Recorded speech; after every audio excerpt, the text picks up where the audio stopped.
Welcome to Wesley Impact. I'm Keith Garner. How important is a word of encouragement when someone needs it most?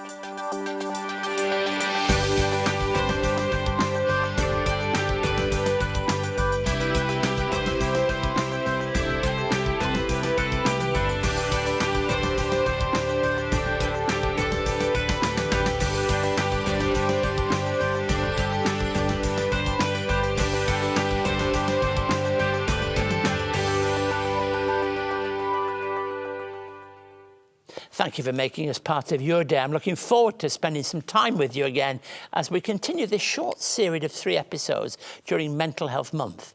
Here at Wesley Mission, we value each person and every person who comes our way. We do all we can to meet people at their point of need and to show God's all-embracing love and all his grace to people. At Wesley Mission, we believe every life matters.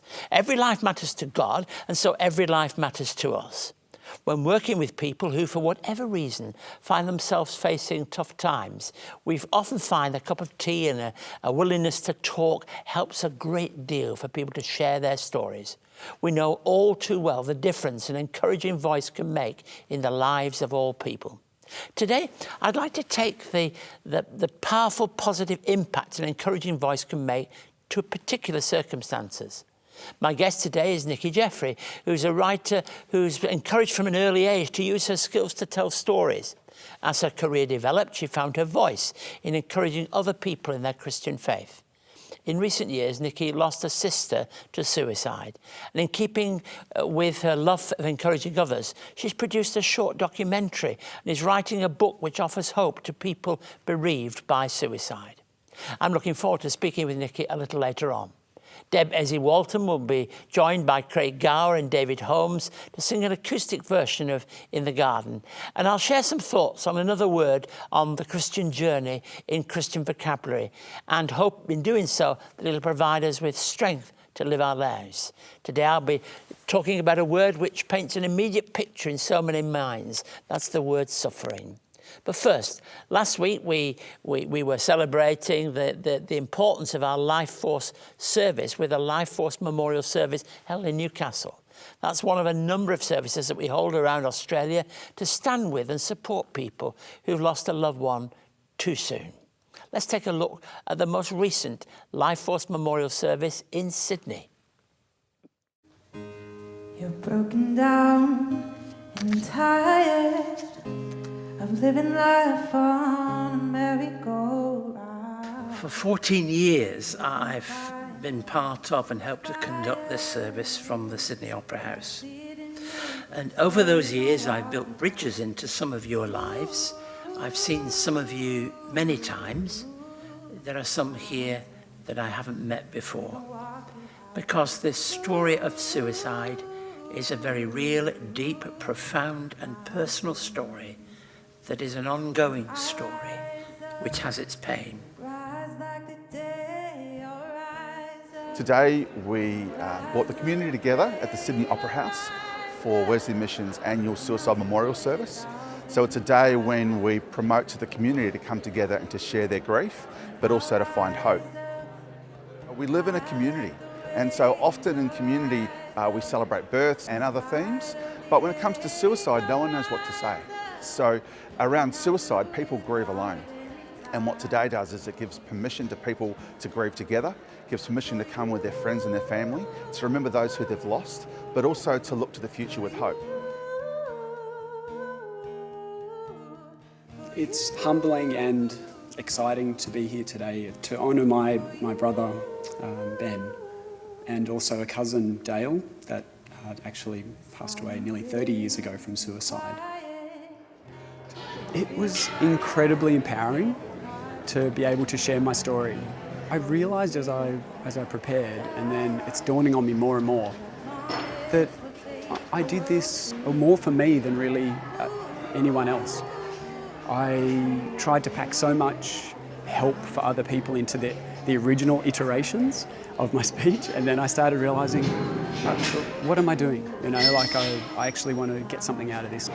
This has helped me to process so much, actually. I was 14 at the time, so you never you never prepared for anything like that. The shock was just devastating. I isolated myself a lot as a teenager, but on top of that, I was sad a lot, and I didn't know how to deal with the feelings that I was having at the time. And my friends didn't know how to deal with it either. And unfortunately, I lost quite a lot of friends because I didn't give myself approval to have fun and enjoy my life again. I didn't think that I was entitled to that. I thought if someone saw me having fun, having known I'd lost my dad, that wasn't okay.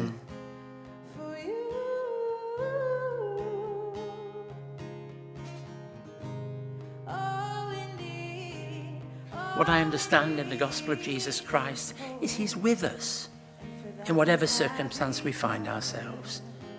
So find time in the rest of the time that we'll be here to look at each other. And just by a look, by a word, by the touch of a hand, feel somehow you can give strength to one another. If you would like to learn more about Wesley Mission, visit wesleymission.org.au. You can find help in our community services, connect with our church and congregations, discover a volunteer role that suits you, stay up to date on the latest news and information, donate to support our work, and help make a positive difference in your community. You can also connect with us on social media and subscribe to receive the latest news and information about Wesley Mission directly into your inbox. Visit wesleymission.org.au. So the contact details are on the screen again, so don't hesitate to be in touch if Wesley Mission can be of help to you or a loved one in any way. If you'd like to speak to someone, you can always ring Lifeline on 13 11 14. My guest today is someone who knows the grief of losing a loved one to suicide and also the joy of seeing people encouraged and inspired to pursue a life of purpose and meaning. Nikki Jeffrey is a mother, a teacher, and she's written a number of books and also produced a short documentary in memory of her sister Michelle, who was lost to suicide. Welcome to see you, Nikki. Thank you. Now, you wanted to be a writer from a young age? Yeah, I've always loved writing stories, and I grew up on a sheep and wheat farm in central New South Wales, and I think there was always a lot of inspiration out there on the land, so I just loved writing stories. Yeah, so were there encouragement from voices and other people around you to do it? Yeah, I think my mum was always my biggest fan. She'd always read the things I wrote and edit them for me. And I think there was always encouragement to write and pursue what I was passionate about. And people here can see the number of books that you've written. Some of them very different. Faith-Based Travels, which is not just the Bible text, what you and your sister when you were travelling, but practical things. I noticed in it tells you, be sure you look at the dates on food when you're eating them and practical things like that. But your books are a wide ranging. Why did you write them? Well, initially I wrote Faith-Based Travels because I love to journal, and my sister and I took a trip to Canada. We did working holidays in Canada. So we were over there for a year, and I thought, I saw a few Christians in their travels that seemed to pack their Bible but then leave it in their bag. And, you know, that 18 to 25 age group where you're out partying. And I thought, how can people stay close to God when they're in a gap year? So that was my heart behind that book. Encouraging Mums with Hope was because I faced postnatal depression when I had my two sons. So I wanted to encourage other mums, particularly women of faith, if they were facing a mental health struggle. Precious Michelle, a celebration of my sister. And I like the way you're talking about it as a celebration, because we should think that way, shouldn't we? However sad a situation is, we don't want to say there's nothing more that we can say anymore that's good, but to celebrate the good. You lost your sister to suicide. How did that impact your life? Yeah, it was such a deep loss, such an unexpected thing to happen. And whether you expect a death or not, it still comes as a shock. But I think there is a different kind of grief you face when it's a suicide grief, because there's a lot of questions of guilt, like could I have done something more, regret, what if I'd said this or done this, would she still be here?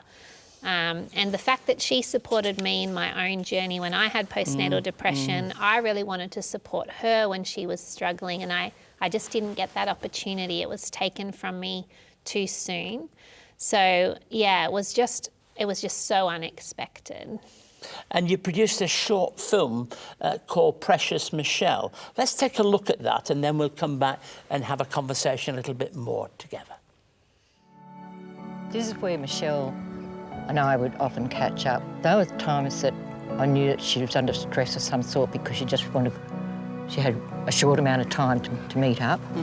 She didn't feel like that people would, see her here, interrupt us talking. I think she was fearful of losing her job. She was fearful of people knowing that she wasn't going well in her mind. She needed to be the positive person and the one that was counselling and helping others. And if you took that role away from her, if she thought that she couldn't counsel anymore, if she thought she wasn't going to be able to work, then that was devastating to her. It's sad. It's also exciting to be able to think you can do something that would be used. How will this be used, This documentary is already being used to educate health professionals, particularly those who are just studying at the moment. It's also able to be used in churches, so we'd really like to see churches showing it to congregations, because we think there's a message there, particularly for Christian people, because Michelle was a woman of faith, and yet she got to that place of desperation and such emotional pain that she took her own life. And because I've said this to you offset, I'm glad you're prepared to say that, because there are many Christians might think that they're exempt from all these kind of experiences, protected in some magical way, and that isn't the case, is it? That's right, and I think I really learned that for myself when I faced postnatal depression. I was thinking, Christians shouldn't be depressed, what's going on here? Maybe I don't have a real faith, what's happened? But I discovered that, as the Bible says, that we will suffer. In this world you will have trouble, but Jesus is with us, through every storm. So, I think as well from the Bible that God comforts us, and then with the comfort we receive, we can comfort others. And you would never think that this was going to happen to someone in your own family, would you? Not at all. So you've got these books. The impact is very real. I hope people will keep in contact. Will you stay with us for a few moments? Because I'd like to talk to you a little bit further and just ask you a final question. But I want to say, if you're struggling and would like to speak to someone, as you've been listening to our conversation, please call Lifeline on 13 11 14. 13 11 14. Someone is there right now to be able to take your call and maybe just talk through some of these issues with somebody who you are looking to find help from. So I'm looking forward in a moment to talking a little bit more. But let's welcome now Deb Ezzy-Walton, who's going to sing In the Garden.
With me and he talks.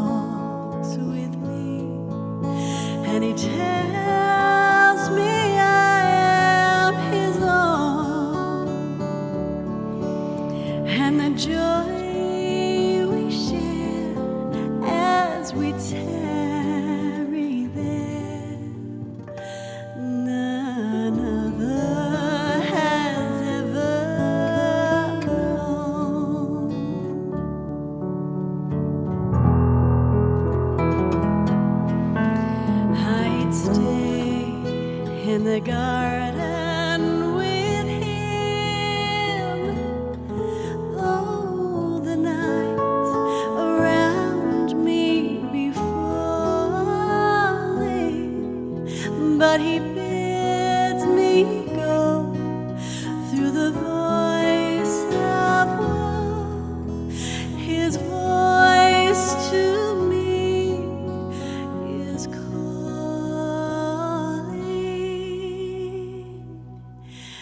and he walks with me, and he talks with me, and he tells me I am his own, and a joy we share as we tarry there.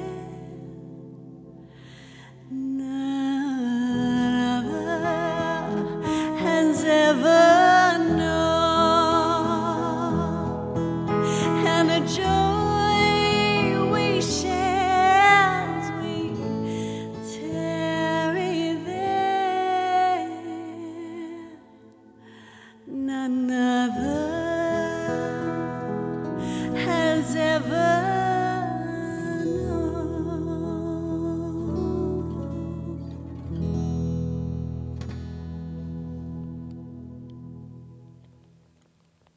I'm progressing through a series when I'm looking at particular words that are important in our Christian thinking. And one of the most difficult of thoughts, and yet one that will relate to so many of us, is that thought of suffering. Suffering goes right back into human experience. There's hardly any generation that hasn't had to face human suffering in one form or another. And suffering and sorrow is a part of the nature of life. The Christian contribution is important, but I'm going to reflect for just a moment from the Old Testament. I want to read to you from Isaiah 53. But before I do, I want to tell you that in Isaiah, when you get to the last section of Isaiah, that's from chapters 40 through to 66, there are a number of servant songs that really have such a powerful message. And those servant songs are so easily to relate to the ministry and the message of Christ. So Isaiah 53, 1 to 6. Who has believed our message? And to whom has the arm of the Lord been revealed? He grew up before him like a tender shoot, like a root out of dry ground. He had no beauty or majesty to attract us to him, nothing in his appearance that we should desire him. He was despised and rejected by mankind, a man of suffering and familiar with pain, like one from whom people hide their faces. He was despised, and we held him in low esteem. Surely he took up our pain and bore our suffering. Yet we considered him punished by God, stricken by him, and afflicted.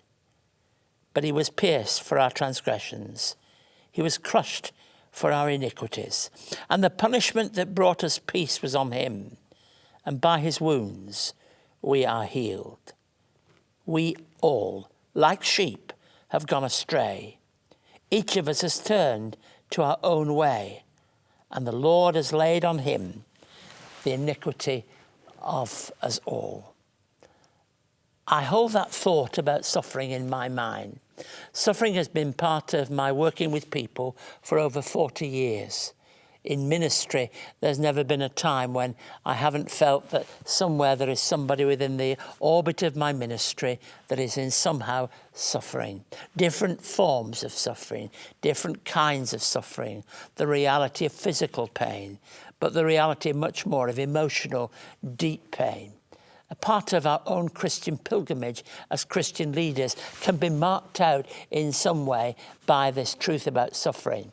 As my guest today has talked about the fact that she wants to help people who are journeying through different experiences. Suffering is part of that journey. And the way of suffering is part of the ministry of Jesus Christ. I think it's such an important part to identify with. And it brings, if you like, a pathway of healing and peace. From the Old Testament passage that I read, by his stripes, by his suffering, we're healed. We're given a sense of purpose and a measure of truth that God walks beside us on the journey of life. In St. John of the Cross, we read these words, "What does anyone know who doesn't know how to suffer for Christ?" I think there was a time in my own ministry when I had to learn, when I saw so many Christian people of different kinds who were suffering just like everybody else. And some of them were suffering in a deeper way because it didn't seem reasonable. It didn't seem what they expected or ever thought should happen to their mum, to their dad, their sister, their brother, their close friend. And perhaps, dare I say it, to themselves. Struggling with the deep inner pain that is very much part of human experience. But I think that we learn more from suffering than we ever do through the great celebrations that we put up as the hallmark of our lives. They are the things that mark out our life as we go through. C.S. Lewis, of course, as those of you who are regular listeners to the program will know, is a great hero of mine. He wrote this: "God, who foresaw your tribulation, has specially armed you to go through it, not without pain, but without stain." And I think what he was saying was this: you're not going to be protected so that you don't go through these experiences, but it need not destroy you.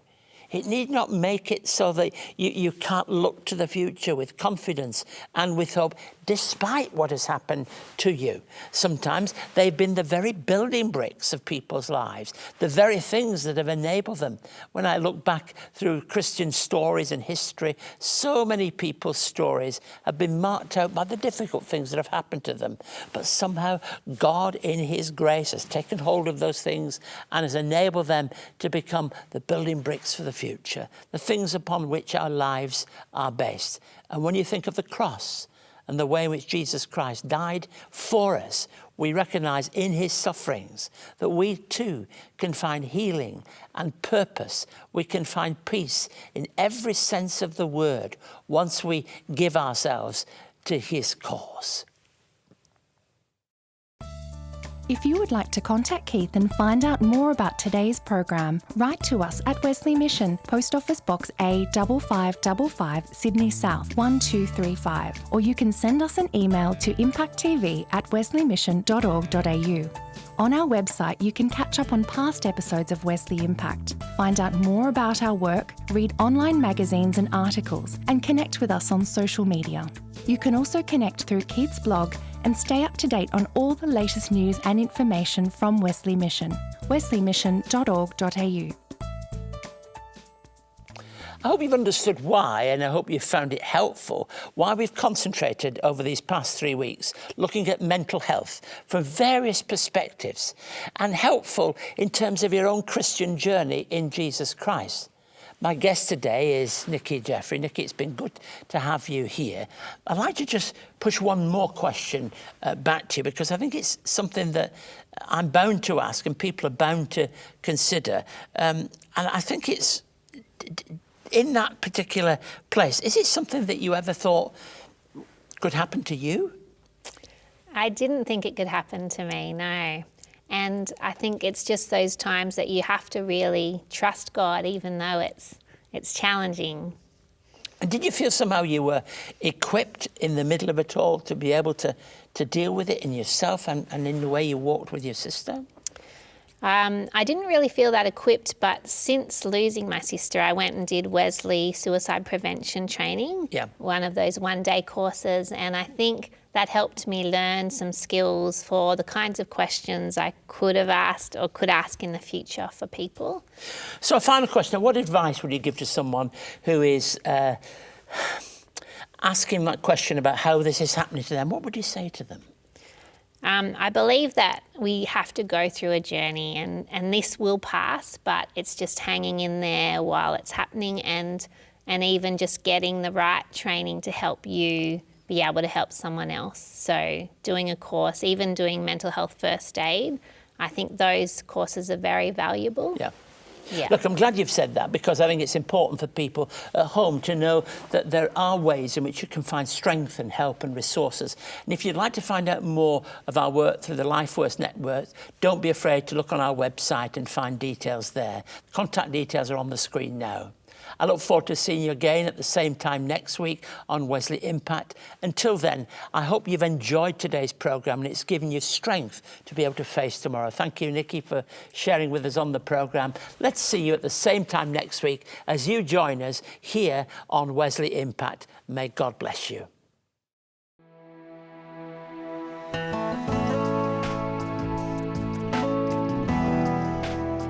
Wesley Mission answers over 39,000 calls each year through Lifeline Sydney and Sutherland. To find out more, visit wesleymission.org.au.